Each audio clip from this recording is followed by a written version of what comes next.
알아두면 쓸모있는 감염병 1탄.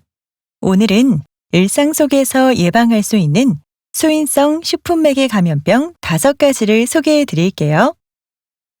첫 번째로 장티푸스는 어떤 감염병인지 알아볼까요? 장티푸스는 주로 환자나 병원체 보유자의 대소변 등에 의해 오염된 음식이나 물을 섭취했을 때 나타나는 감염병이에요. 고열이 지속되고 몸이 춥고 떨리는 오한이나 두통, 복통, 설사나 변비, 피부 발진 등의 증상이 나타나요. 초기에 항생제 치료를 하면 사망률이 1% 이하로 떨어지지만 치료를 하지 않으면 위장출혈이나 장에 구멍이 생기는 합병증이 나타날 수 있고 사망률이 10배 넘게 증가합니다. 장티푸스를 예방하기 위해서는 올바른 손 씻기, 물 끓여 마시기, 음식물 위생 관리를 철저히 하는 것이 중요합니다. 다음으로 세균성 이질에 대해 알아볼게요.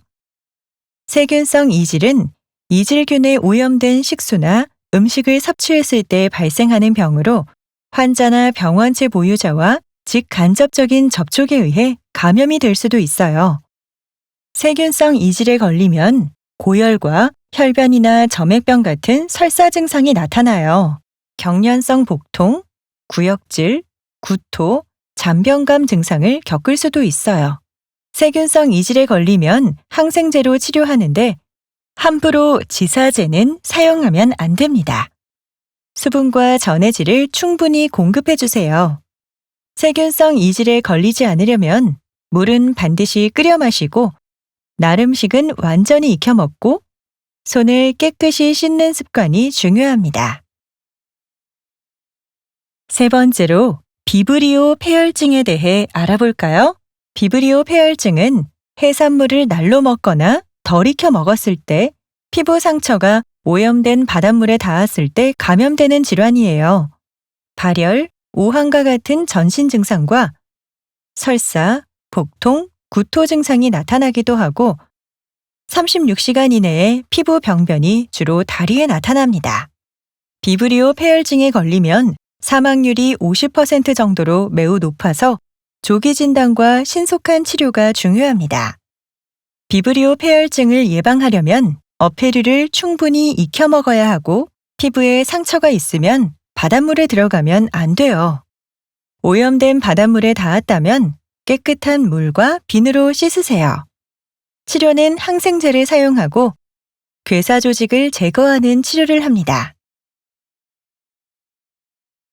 다음으로 소개할 A형 간염은 주로 환자의 대변에 오염된 물이나 음식을 섭취했을 때 감염되는 병이에요. 감기 몸살과 유사한 전신 증상이 나타나고 일주일 내로 눈 흰자 위가 노랗게 되는 황달이 나타나는 게 특징입니다.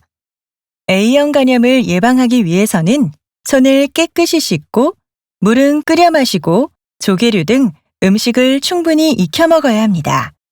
A형 간염을 앓은 적이 없거나 백신을 접종한 적이 없는 만 40세 미만일 경우 항체 검사 없이 백신을 접종하고 만 40세 이상은 항체 검사를 실시하여 항체가 없는 경우 백신 접종을 권장합니다. 마지막으로 노로바이러스 감염증에 대해서 알아볼까요? 노로바이러스 감염증은 주로 환자의 대변이나 구토물에 오염된 음식이나 물을 섭취했을 때 발생하는데요. 감염 후 1에서 2일 이내 구역질, 구토, 설사 증상이 나타나게 됩니다.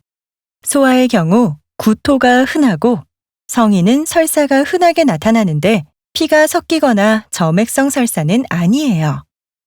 미열이 있기도 합니다. 대부분 충분히 휴식하고 수분을 섭취하면 저절로 회복되지만 탈소 환자는 입원 치료를 해야 합니다.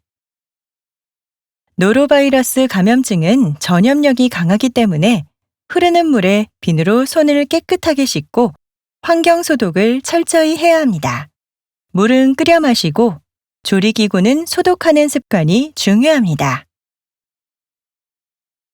오늘은 5가지 소인성 식품매개 감염병에 대해 알아보았어요. 소인성 식품매개 감염병을 예방하기 위해 지켜야 할 6가지 생활수칙. 다시 학습해 볼까요? 첫째, 흐르는 물에 비누로 30초 이상 손 씻기. 둘째, 음식은 85도 이상으로 충분히 익혀 먹기. 셋째, 물은 끓여 마시기. 넷째, 채소와 과일은 깨끗한 물에 씻어 껍질 벗겨 먹기.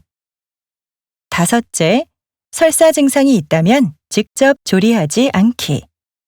여섯째, 칼과 도마 등 조리 도구는 소독하고 생선과 고기, 채소, 도마를 분리해서 사용하기. 나와 우리 모두의 건강을 위해 감염 예방 생활 수칙을 꼭 지켜주세요.